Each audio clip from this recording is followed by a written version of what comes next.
IDBI एक्झिक्युटिव्हची advertisement आली, आज last date of application आहे फॉर्म भरण्याची. IDBI ज्युनियर असिस्टंट मॅनेजरबद्दल पण तुम्ही अपडेट दिली होती की 1 डिसेंबरला एक्झाम होईल. ती ॲडव्हर्टिजमेंट कधी येणार? कारण आजपासून जर बघितलं तर 13 दिवस राहिलेत ऑलमोस्ट परीक्षेसाठी.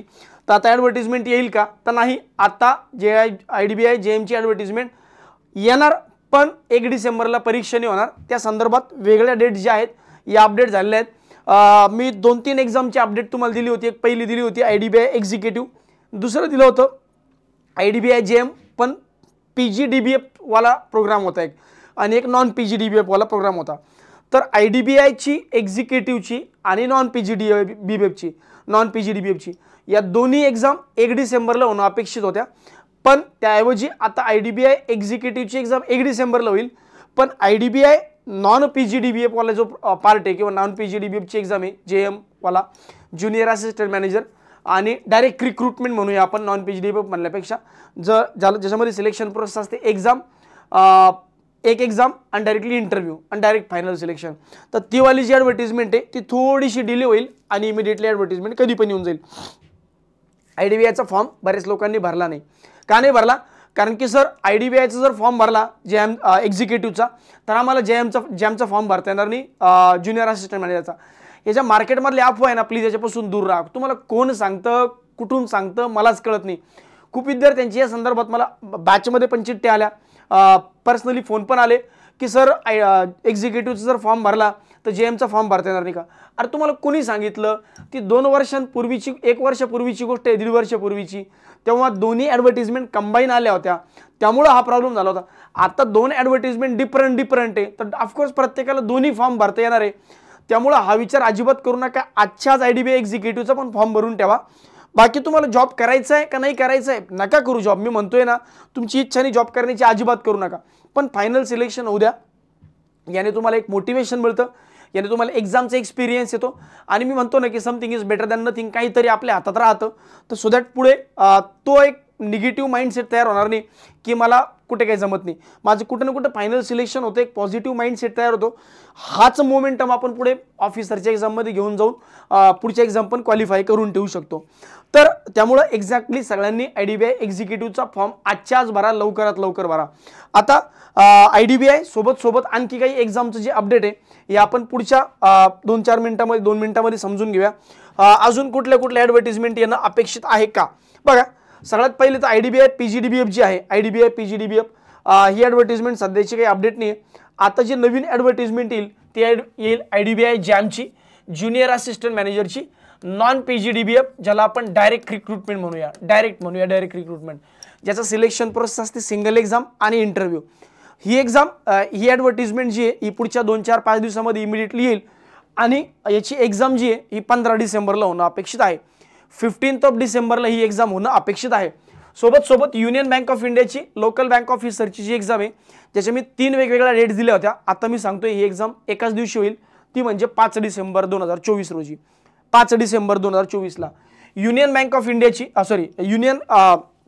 United India insurance corporation limited company limited, United India insurance. तर युनायटेड इंडिया इन्शुरन्स कंपनी लिमिटेडचे ॲडमिनिस्ट्रेटिव्ह ऑफिसरची जाहिरात आली होती, ॲडमिनिस्ट्रेटिव्हची AOची. तर ची जाहिरातीची डेट मी सांगितलं होतं, मला चांगला आठवतो 22 डिसेंबर. पण याची अपडेटेड डेट जी आहे ही मोस्टली 21 डिसेंबरला होणं अपेक्षित आहे, म्हणजे 21 डिसेंबरला एक्झाम होईल युनायटेड इंडिया इन्शुरन्स AOची एक्झाम. त्यानंतर SBI POची एक्झाम ही 27 डिसेंबरला प्री असेल.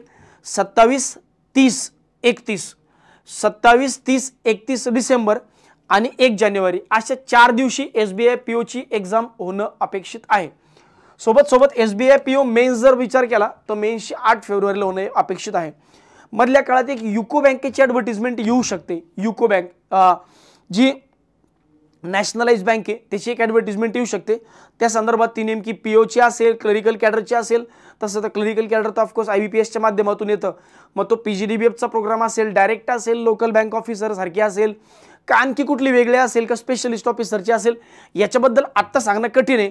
पण एवढं सांगू शकतो की युको बँकेची एक ॲडव्हर्टिजमेंट येणार आहे, जानेवारीमध्ये याची परीक्षा होऊ शकते. सोबत SBI क्लर्कचं काही अपडेट आहे का सर? नाही, SBI क्लर्कची सध्या कुठली अपडेट नाही आहे. याची ॲडव्हर्टिजमेंट कधी येईल, एक्झाम कधी होईल, तर याची पण नो अपडेट. आणि याची सुद्धा नो अपडेट. सर तुम्ही जानेवारीमध्ये म्हणला होतात की FCIची एक्झाम होऊ शकते, सध्या जानेवारीमध्ये FCIची एक्झाम होऊ शकते असं सुरुवातीला म्हणलं होतं. जेवढा आमचा अनुभव होता ही एक्झाम आता थोडीशी पोस्टपोन होताना दिसते. म्हणजे सध्या तरी जानेवारीमध्ये ही एक्झाम होईल याची गॅरंटी नाही. ही एक्झाम थोडीफार जास्त प्रमाणात काही प्रमाणात पोस्टपोन होऊ शकते. म्हणजे 1 महिना 15 दिवस आता किती होईल याच्याबद्दल मी आत्ता सांगणार नाही. या संदर्भात काही नवीन अपडेट आली तर डेफिनेटली तुम्ही समोर घेऊन येईल. सध्या मी म्हणेल अभ्यास चालू ठेवा. रेग्युलर रिक्रुटमेंट येत राहणार आहे. IDBI एक्झिक्युटिव्ह सध्या अभ्यास चालू ठेवा. त्याच अभ्यासावर union bank of India LBO होईल. त्याच अभ्यासक्रमावर युनायटेड इंडियन इन्शुरन्स पण होतंय. त्याच अभ्यासक्रमावर पुढे SBI PO पण होते. त्याच अभ्यासक्रमावर पुढे मी जसं सांगितलं की युको बँकेची ॲडव्हर्टिजमेंट येणं अपेक्षित आहे ते पण होईल. तर बाय द टाईम जाहिराती कन्सिस्टंटली चालू आहेत. तुमच्या अभ्यासात गॅप पडू देऊ नका. IBPS AF वाले जे विद्यार्थी ज्यांचा निकाल पुढच्या काही दिवसामध्ये लागून जाईल, तर जर तुम्ही प्री पास झालात तर डेफिनेटली तुम्ही मेन्स चांगल्या पद्धतीने करतातच सध्या. पण जर प्री फेल झालात तर इमिडिएटली लगेचच्या लगेच मेन्सच्या तयारीला पुढच्या जनरल बँकिंगच्या तयारीला लागा. 1 जानेवारीपासून एक स्पेशल आपण क्वांटची बॅच प्री टू मेन्स ॲडव्हान्सपासून एकदम बेसिकपासून मेन्स लेवलपर्यंत आपण घेणार आहे. 1 जानेवारीपासून स्पेशल आपलं एक नवीन बुक तयार यासाठी होतं आहे. तर त्या संदर्भातही 1 जानेवारीपासूनच्या बॅचसाठी तुम्ही आतापासून तयार राहा. मधल्या काळात कुठल्याही एक्झाम होणार आहेत, त्यामुळं कुठल्या ना कुठल्या एक्झाम होणार आहे, त्यामुळं हा मोमेंटम ब्रेक होऊ देऊ नका. IBPS POचा निकाल लागून जाईल 2-3 दिवसामध्ये. तर IBPS POचा निकाल पॉझिटिव्ह येवो निगेटिव्ह येवो पुढची तयारी डेफिनेटली चालू ठेवायचीच आहे. ठीक आहे. तर पॉझिटिव्ह आल्यावर तर ऑफकोर्स तुम्ही मेन्सची तयारी करणार आहे, पण जर निगेटिव्ह आला तरी टेन्शन घेऊ नका, पुढे एक्झाम आहेत. सोबत सोमवारपासून सकाळी 10:30 वाजता SBI PO मेन्ससाठी एक यूट्यूबची सिरीज मी चालू करतोय, ती पण बघायला विसरू नका. सोमवारपासून सकाळी 10:30 वाजता. ठीक आहे. तर हेच अपडेट तुमच्यापर्यंत पोहोचवायचं होतं. धन्यवाद.